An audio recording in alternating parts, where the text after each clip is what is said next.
Padre Cristo, hermanos, nos gozamos grandemente en este día, por la oportunidad que nos da Dios nuevamente de venir aquí delante de ustedes para traer esta enseñanza de escuela dominical.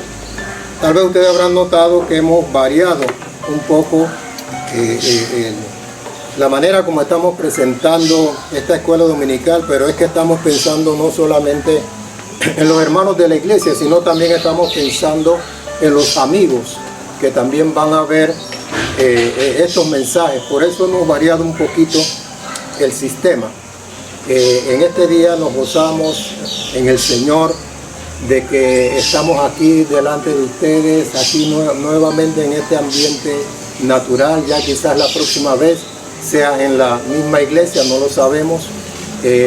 Y para empezar este día, quiero primeramente darle la oportunidad a nuestro hermano Ricky, que nos va a cantar ese corito de escuela dominical, y yo le pido a ustedes allá en la casa que también ustedes lo canten juntamente con nuestro hermano Ricky. Padre Cristo, amados hermanos, en esta hermosa mañana vamos a adorar al Señor, vamos a prepararnos para que el Señor nos hable en este día, en esta hermosa enseñanza que el hermano Carlos nos trae para edificar nuestra vida. Así que vamos a alabar al Señor con el coro de escuela dominical que dice así: de domingo en domingo presentamos esa dirección de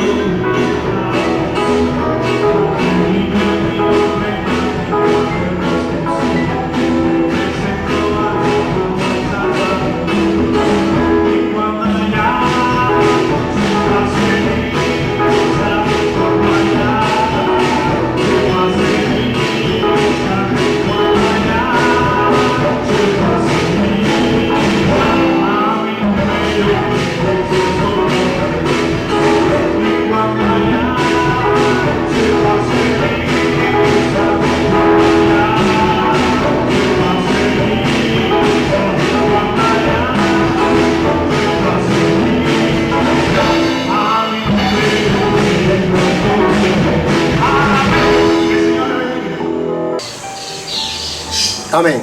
Que Dios bendiga a nuestro hermano Ricky. Voy a invitar a los hermanos a que busquemos la palabra de Dios en el Evangelio según San Mateo, porque Dios tiene algo especial para nosotros en este día.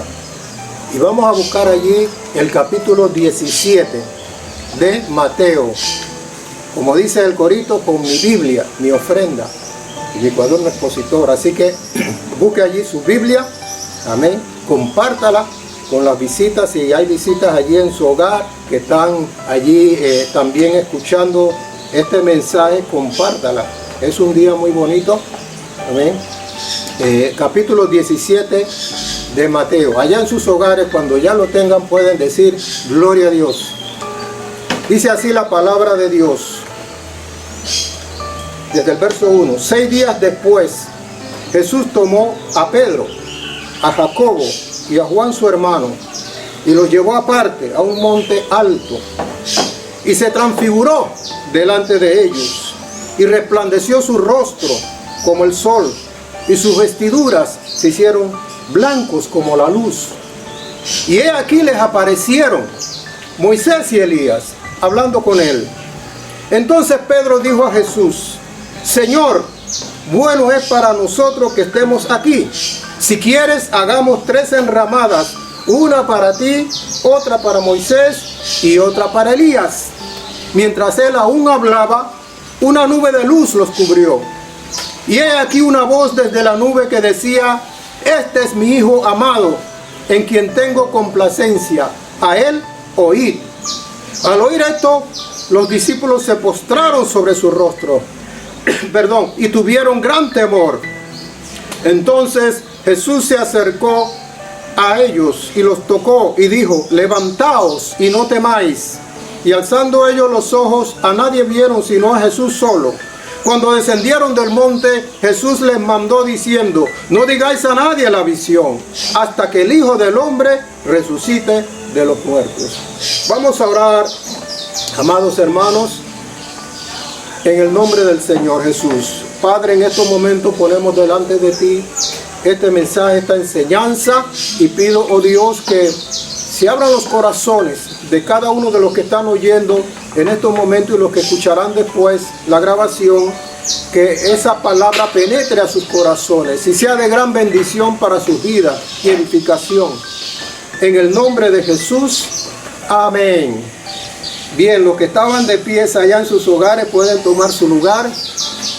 Y hay varias cosas muy importantes que vamos a ver en este hermoso pasaje de las Sagradas Escrituras. Primero debemos tener en mente que todo lo que Dios hace tiene un propósito. Nada es por casualidad. De manera que hay un mensaje para nosotros aquí. Hay algo que el Señor nos quiere mostrar. Hay varias cosas, pero lo principal que vamos a ver en este día es cuál fue el propósito de la transfiguración.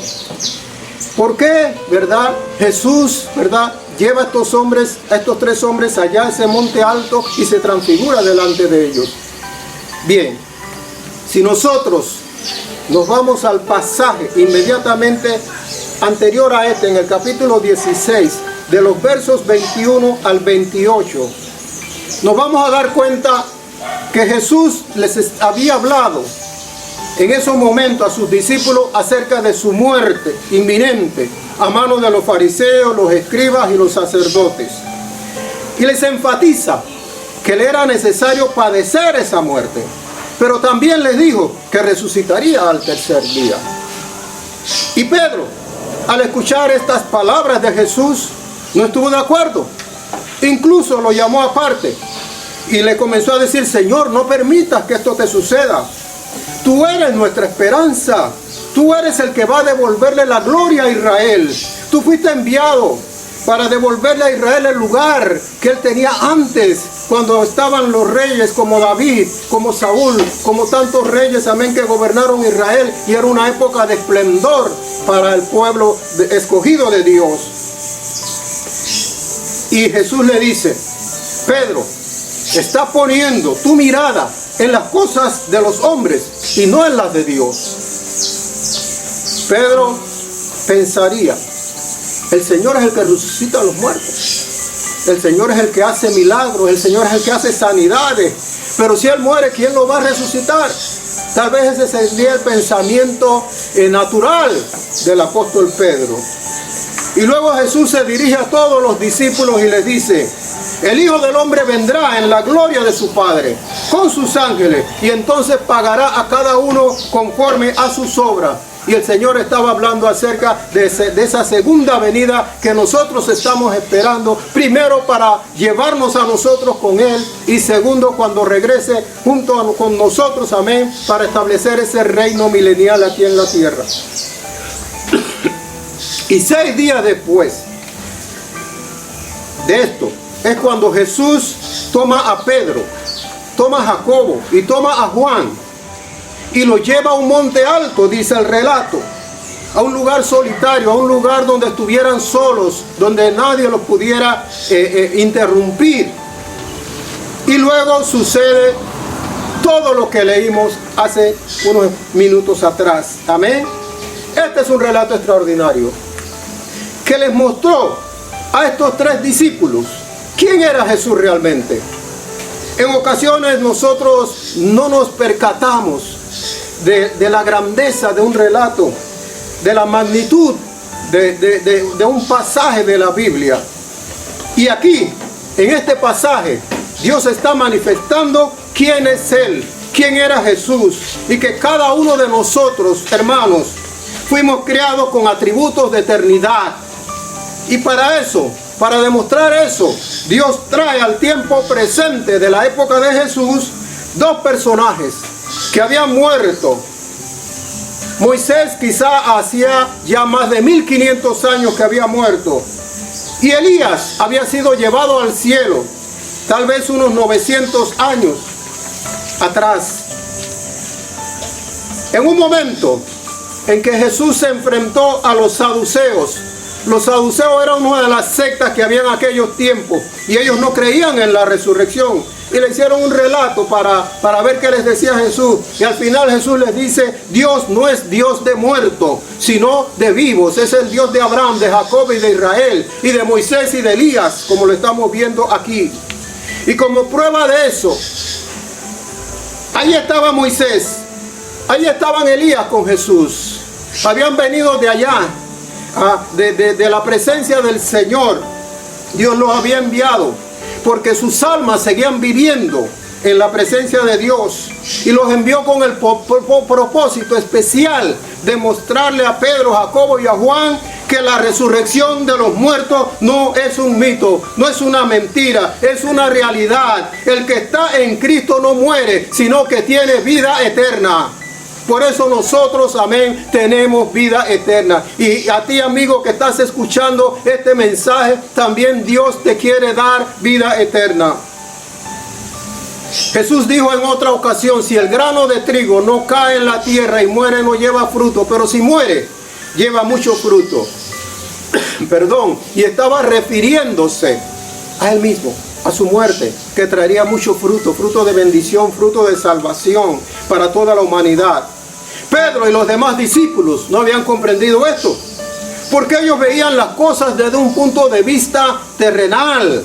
Y ese es el problema, la dificultad que existe en nuestros tiempos, es que la humanidad todo lo percibe materialmente, es lo que pueden ver sus ojos, lo que pueden palpar sus manos. Para ellos eso es lo que existe. No creen en un mundo espiritual, amén. Pero a la par nuestra existe otro mundo, un mundo espiritual, porque el hombre es cuerpo, es alma y es espíritu. Así nos creó Dios, cuerpo, alma y espíritu. También hay un espíritu en nosotros, además del cuerpo y del alma. Y nos relacionamos con Dios a través de nuestro espíritu. Con nuestro espíritu adoramos a Dios, nos comunicamos con Dios. Dios no es alma ni es cuerpo, Dios es espíritu. Y existe ese reino espiritual que no vemos, pero que es real. Igual de real que este en el cual nosotros vivimos. Y en ese mundo espiritual es donde habita Dios y sus ángeles, pero también Satanás y sus demonios. Dios envió a Jesucristo con la misión más importante que pueda haber. Y es la de salvar, y era la de salvar a la humanidad de la condenación del infierno. Pero para eso, Él tenía que ofrendar su vida. Y eso era lo que Pedro y los demás discípulos no lograban entender. Todavía se les había abierto el entendimiento para comprender estas cosas. Recuerden que ellos no habían recibido el Espíritu Santo. Ahora, viendo otro aspecto de este relato, existe la interrogante y es natural. ¿Cuál fue la razón para haber escogido Jesús a Pedro, a Jacobo y a Juan para mostrarles su gloria? ¿Por qué escogió a estos 3 discípulos? ¿Por qué no escogió a otros? Pregúntate, hermano mío, ¿por qué Dios te escogió a ti? ¿Por qué Dios me escogió a mí para mostrarnos su gloria? Porque Él vio en nosotros un corazón dispuesto a seguir su camino, un corazón dispuesto a obedecerle, un corazón dispuesto a hacer su voluntad y un corazón dispuesto a servirle. Por eso Dios nos escogió a nosotros. Amigo, tú que me escuchas, porque este mensaje es para todos. Dios te escogió a ti también para mostrarte su gloria. Por eso estás escuchando este mensaje. Dios está tratando con tu vida. Si recordamos, en una ocasión anterior, Jesús le dijo a Pedro, y a ti te daré las llaves del reino de los cielos. Ese es un mensaje tremendo. Esa es una afirmación, amén, entregarle las llaves de los reinos del cielo a un hombre. No se lo dijo a Andrés, ni a Bernabé, ni a ninguno de los otros discípulos. Se lo dijo a Pedro. Y es que Jesús sabía que Pedro sería el que se levantaría con valor en el día ese de Pentecostés, cuando descendió el Espíritu Santo sobre ellos. Delante de miles de judíos se levantó Pedro cuando le estaban diciendo que eran unos borrachos, amén, porque los veían como las manifestaciones del Espíritu y no podían entender qué era lo que estaba pasando. Pero allí Pedro se pone de pie y comienza a citar las Escrituras y les dicen: amigos, hermanos, lo que sucede es que esto es cumplimiento de la profecía, de la palabra de Dios que está allá donde el profeta Joel. Y allí Pedro, en ese mensaje, porque se levanta y les da un mensaje a todos esos miles de judíos y les dice que se arrepintieran porque ellos habían sido los causantes de la muerte del Hijo de Dios. Y esa palabra llena del poder de Dios, porque Pedro en esos momentos era precisamente cuando había sido bautizado y lleno del Espíritu Santo. Y Pedro en esos momentos, amén, les dice a ellos: ustedes necesitan arrepentirse. Y fue tal el impacto de esa palabra en los corazones de esas personas que 3,000 judíos y prosélitos, algunos, amén, se bautizaron ese día en el nombre de Jesucristo para la gloria de Dios. De allí en adelante Pedro se convierte en el líder principal de la iglesia del Señor. Por eso Jesús lo escogió, porque sabía que Pedro era un hombre decidido, porque sabía que Pedro iba a tomar el liderazgo de la iglesia y él necesitaba esa experiencia. Jacobo, el hermano de Juan, se convirtió en uno de los principales líderes de la iglesia, a la par del apóstol Pedro. Pero, ¿qué sucede? Cuando comienza la persecución, cuando el rey Herodes se levanta contra los cristianos, una de las cosas que hace para darle un escarmiento supuestamente a los discípulos, para amedrentarlos, para llenarlos de temor, es que toma a Jacobo, ese líder de la iglesia, y lo mata a espada. Ahí está la historia, usted la puede leer en el libro de los Hechos. Amén. Fue el primero de los apóstoles en ofrendar su vida por el evangelio. Jesús sabía que esto iba a suceder. Jesús conoce todas las cosas. Amén. Así que por esa razón Él le permitió esa experiencia a Jacobo, porque él no le tenía temor a la muerte, porque él había visto venir de la muerte a Moisés y a Elías. Los había visto vivos allí en presencia de ellos, hablando con Jesús. Amén. Así que allí estaba, ¿verdad? Jacobo con su corazón dispuesto a ofrendar su vida y no tuvo ningún temor. Y Juan, el discípulo amado, como dice la Biblia, tenía una misión muy importante, muy importante. Y es que él iba a recibir la revelación mayor de todas las revelaciones que hay en la Biblia. Es decir, lo que sucedería en los últimos tiempos, cosas que todavía no han sucedido, cosas que están por venir. Oh, Dios se las reveló a Juan para que las escribiera en ese libro que le llena de temor el corazón de muchos, que es el libro de Apocalipsis. Allí están las cosas que han de suceder en los últimos tiempos. Y yo quiero decirle, hermano, yo quiero decirle, amigo, que nosotros estamos viviendo el inicio, amén, el preámbulo de esos últimos tiempos que habla la palabra de Dios, porque las señales, amén, que dio Jesús están sucediendo delante de nuestros ojos. Además, cuando ya todos los apóstoles habían muerto, cuando ya se estaba llegando al fin del siglo I y todavía Juan estaba vivo, un anciano de más de 90 años, amén, se formó un movimiento, amén, de herejía en contra del evangelio. Entonces fueron algunos amigos de Juan y le dice: Juan, ¿por qué no escribes un evangelio para refutar todas esas falsedades que están diciendo estas personas? Entonces Juan comienza allí a escribir ese evangelio para presentar una defensa de la divinidad de Jesús. Por eso es que nosotros vemos que el evangelio de Juan resalta sobre todo la naturaleza sobrenatural de Jesús, la divinidad del Señor. 3 hombres con misiones extraordinarias, que necesitaban tener una convicción profunda en sus corazones de las cosas celestiales. Por eso yo pienso que fueron escogidos por Dios, por la misión, por la labor, por lo que ellos iban a hacer.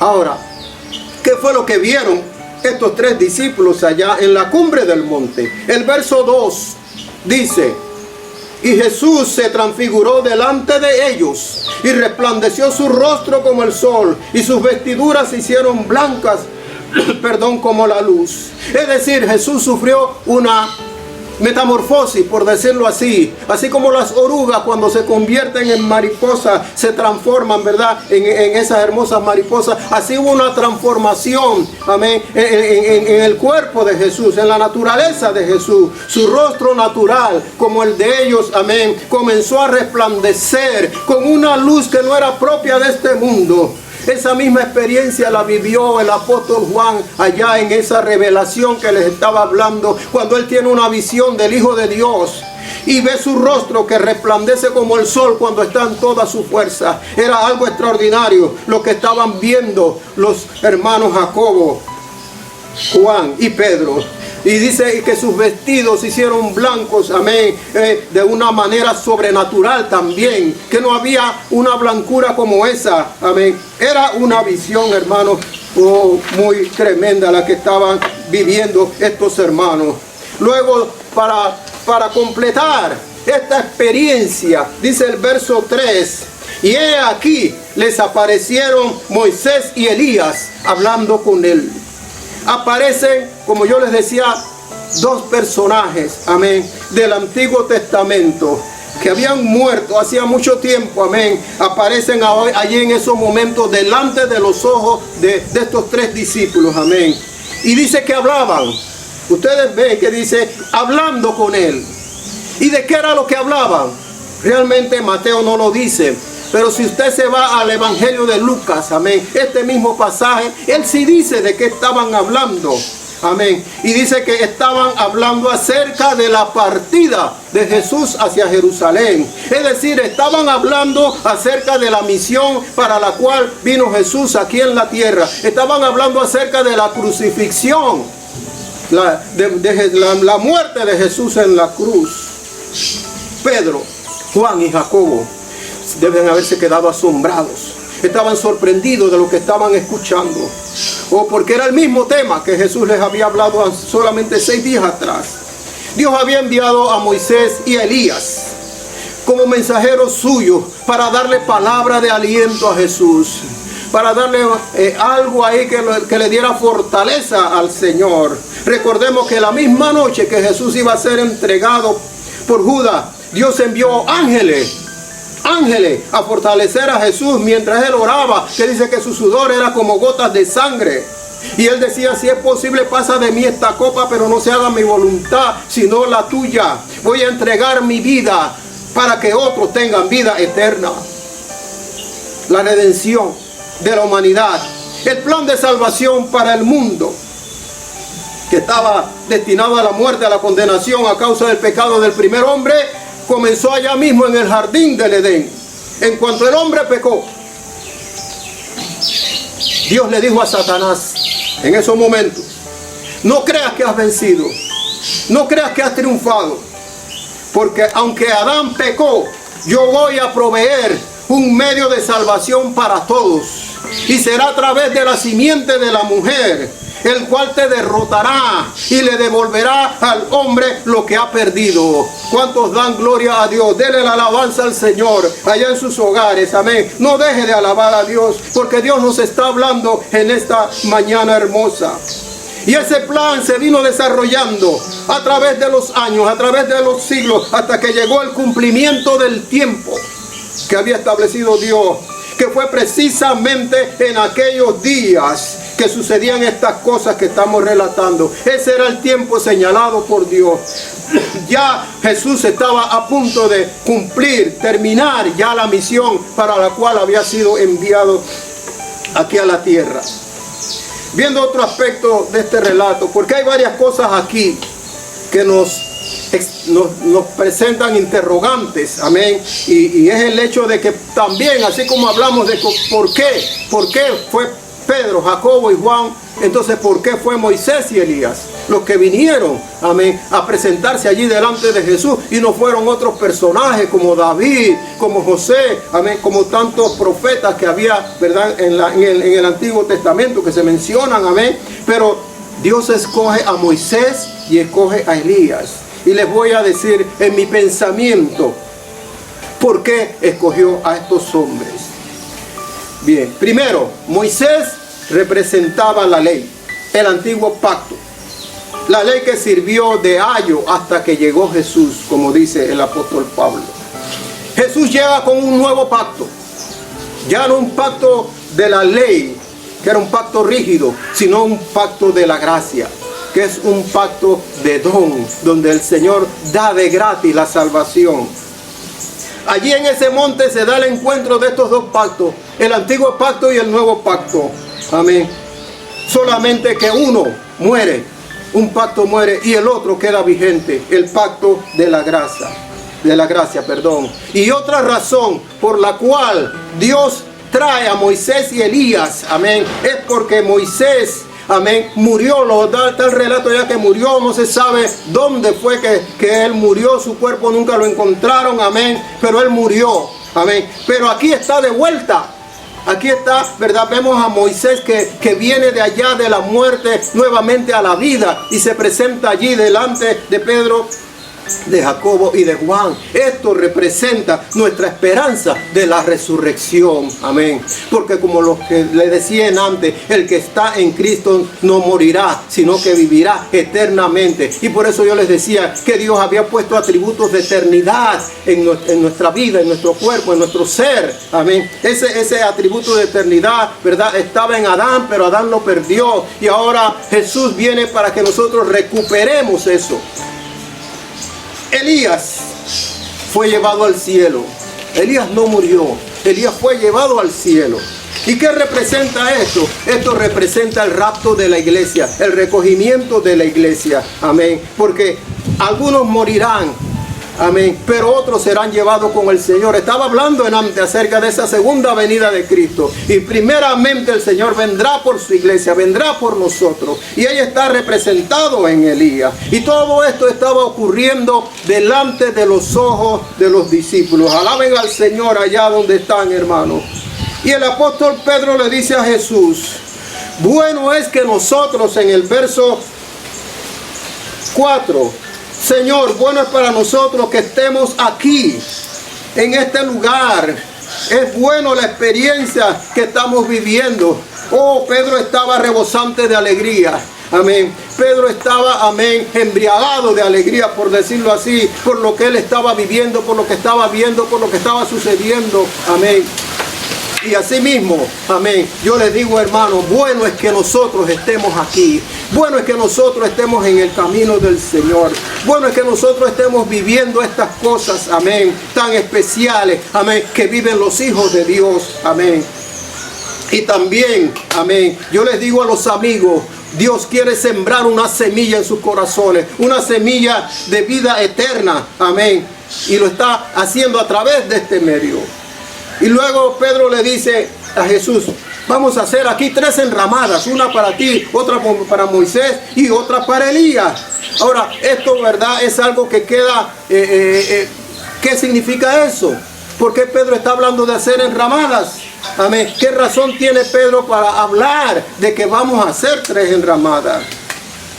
Pedro, como les dije, se sentía feliz, rebosante de alegría. Amén. Y ya se acercaba a la fiesta de los tabernáculos, la fiesta de las enramadas. Amén. Así que Pedro, ¿verdad? Dice, no vamos a esperar que llegue la fecha para esa fiesta. Vamos a comenzar esa fiesta ahora mismo. Vamos a hacer las enramadas. Vamos a comenzar ya la fiesta de los tabernáculos en este momento. Pero algo más sucede. Mientras aún hablaba Pedro, amén, dice que el verso 5, dice que una nube del cielo, una nube los cubrió, y aquí una voz desde la nube que decía, este es mi hijo amado, en quien tengo complacencia, a él oíd. Si ustedes recuerdan, hermanos, Dios se manifestaba a Israel en el día en forma de una nube y en la noche en forma de una columna de fuego. Luego el símbolo de una nube, amén, sobrenatural. Para ellos representaba a Dios. Ya ellos, cuando esa nube los cubrió, dice, oh, aquí está la gloria de Dios. Y luego escuchan directamente la voz de Dios, que dice, este es mi hijo amado, en quien tengo complacencia, a Él oír. El impacto que debió causar en el corazón de estos 3 discípulos, amén, debió ser algo tremendo, algo enorme, amén. Recién acababan de vivir una experiencia sin igual con la transfiguración de Jesús, amén. Y luego, verdad, ahora viene a suceder esto. Es algo que ellos no se esperaban. No les quedó más que postrarse, llenos de temor de Dios. Ahí lo dice, verdad. Al oír esto, los discípulos se postraron sobre sus rostros y tuvieron gran temor de Dios. Hay que tener temor de Dios, hermanos. Hay que tener temor de Dios, amigos. Porque el principio de la sabiduría es el temor de Dios. Cuando nosotros caminamos en el temor de Dios, amén, todo, verdad, nos resulta bien. Los discípulos pasan de la transfiguración de Jesús a ver la nube de la gloria de Dios y a escuchar la mismísima voz de Dios. Era algo que ellos no podían entender, algo sobrenatural. Jamás ellos habían pensado en vivir algo así. Si aún faltaba algo de convicción en el corazón de Pedro, Juan y Jacobo, con esto ya no quedaría ninguna duda. Este era verdaderamente el Hijo de Dios, porque habían escuchado de la voz del Padre decir: este es mi Hijo amado, en quien tengo complacencia, a Él oír. Solamente Juan el Bautista había tenido esa experiencia tremenda de escuchar la voz de Dios allá cuando bautizó a Jesús. Y prácticamente Dios dice las mismas palabras: este es mi Hijo amado, en quien tengo complacencia. Ahora eran ellos, estos 3 discípulos, que habían tenido el privilegio de escuchar también la voz de Dios. Esto iba a marcar sus vidas para siempre. Porque muchos años después, cuando ya se estaba predicando el Evangelio en muchos lugares, amén, Pedro escribe en una de sus cartas, la segunda carta de Pedro, en el capítulo 1, en los versos 17 y 18. Si quieren, búsquenlo, hermano. Segunda de Pedro, capítulo 1, versos 17 y 18, dice: pues cuando Él recibió, hablando de Jesús, de Dios Padre, honra y gloria, amén. Estamos hablando de esa transfiguración que hubo allá en el monte. Le fue enviada desde la magnífica gloria una voz que decía: este es mi Hijo amado, en el cual tengo complacencia. Y dice el apóstol Pedro: y nosotros oímos esa voz enviada del cielo cuando estábamos con Él en el monte santo. Pedro vio la transfiguración de Jesús y oyó la voz de Dios, pero esa voz que él escuchó de Dios le quedó grabada allí en el subconsciente, no desaparecía de allí, amén, porque era algo extraordinario. Y aunque pasaran muchos años, amén, nunca lo iba a olvidar. Hay experiencias en nuestra vida cristiana que han marcado nuestras vidas, amén, y que las recordamos siempre. Cada uno de nosotros tiene algo, amén, como lo del apóstol Pedro, no en ese término sobrenatural, pero sí algo que marcó nuestras vidas. Yo les digo, hermanos, Jesús no ha terminado su ministerio. Dice que Él terminará su ministerio cuando le entrega al Padre todas las cosas. Él pagó el precio en la cruz por el pecado del hombre. Y hasta este día, hasta el día de hoy, Él está buscando personas que deseen recibir salvación y vida eterna. Por eso Él te encontró a ti, hermano. Por eso Él me encontró a mí. Por eso Él nos encontró a nosotros. Porque Él todos los días está buscando personas que tengan su corazón dispuesto a entregárselo, a hacer su voluntad, a seguir sus caminos. Oh, si me preguntan a mí quién me salvó, les diré que fue Jesús. Si me preguntan quién se acercó a mí y me hizo la oferta de vida eterna, les diré que fue Jesús. Y a cualquier cristiano que usted le haga esa pregunta, le va a dar la misma respuesta. Jesús es el que tiene la oferta de vida eterna. Una oferta gratis, no hay que pagar. Ya Él pagó el precio. Y tenemos vida eterna porque Dios no es Dios de muertos. Dios es Dios de vivos. Él es el Dios de Moisés, el Dios de Elías, el Dios de Abraham, de Jacob, de Israel, el Dios de todos los discípulos, el Dios nuestro. Cuantos le dan la gloria a Dios, es mi Dios. Él quiere ser tu Dios también, amigo mío. Por eso se está acercando a ti con esa oferta de vida eterna en este día, para ti y para tu familia. Él nos ama, hermanos, amigos. Porque dice: porque de tal manera amó Dios al mundo, que dio a su Hijo, para que todo aquel que cree en Él tenga vida eterna. Él nos ama con un amor que va más allá del límite de nuestros pensamientos. porque tal vez algunos de nosotros le hayamos fallado a Dios, tal vez algunos de nosotros nos hayamos apartado de sus caminos y nos hayamos olvidado de Él, pero pues eso no significa que Dios no nos sigue amando y nos sigue buscando y se sigue acercando a nosotros, aun cuando estemos allá alejados de Él, para traernos de regreso al redil. Es como aquella parábola de las 100 ovejas, una se extravió, amén, pero Él fue a buscarla y luego la trajo al redil, curó sus heridas, amén, y todo lo demás, amén. Él prometió estar con nosotros todos los días hasta el fin del mundo. En este día, amado hermano, Dios te está invitando a subir al monte alto, porque Él se quiere transfigurar delante de ti. Él te quiere mostrar su gloria. Él te quiere bendecir a ti y a tu familia. Y subir al monte alto significa que nosotros nos postremos de rodillas y nos humillemos delante de Dios. Y le digamos: Señor, llévame al monte alto, porque quiero escalar, no me quiero quedar así, tal y como estoy. Quiero cosas nuevas en mi vida, en mi familia. Estoy dispuesto a subir contigo, Señor. Y a ti, amigo, también. El Señor te dice en este día que Él te quiere llevar al monte alto. Para eso Jesús te dice en este día: entrégame tu corazón, entrégame tu vida, hazme Señor y dueño de todo tu ser, porque yo soy tu Salvador, yo soy el que pagué el precio en la cruz por el perdón de tus pecados. Yo vine para darte vida y vida en abundancia, y verás mi gloria en tu vida, verás mi gloria en tu casa, en tu hogar, verás mi gloria en todo. En el mensaje anterior yo decía que ya se vislumbraban los destellos de un nuevo amanecer. Y no diremos que ya llegó porque se abre la cuarentena. No, no se refiere a eso, sino por lo que Dios ha estado haciendo en todo este tiempo y lo que viene después. Oh sí, amigo, hay un nuevo amanecer que está llegando al mundo. Este tiempo es tiempo de darle gracias a Dios, porque nos ha guardado y nos va a seguir guardando en lo que viene por delante, porque Él es nuestro ayudador. Él es nuestro ayudador. Nunca nos va a dejar, nunca nos va a desamparar. A Dios sea la gloria y la honra por los siglos de los siglos. Amén, hermano. Hasta aquí este mensaje que Dios puso en mi corazón. Amén. Yo quiero decirle, amigos, los que no están suscritos a este canal, al final ustedes van a ver que aparecen dos iconos. Hay uno con la foto de la familia pastoral. Hágale clic ahí y suscríbase a nuestro canal, porque queremos seguir dándole estos mensajes, amén, y aún mejorar más nuestro canal. Hermanos, amigos, que Dios me los bendiga ricamente, y nos vamos a ver el próximo domingo en la próxima enseñanza. Amén.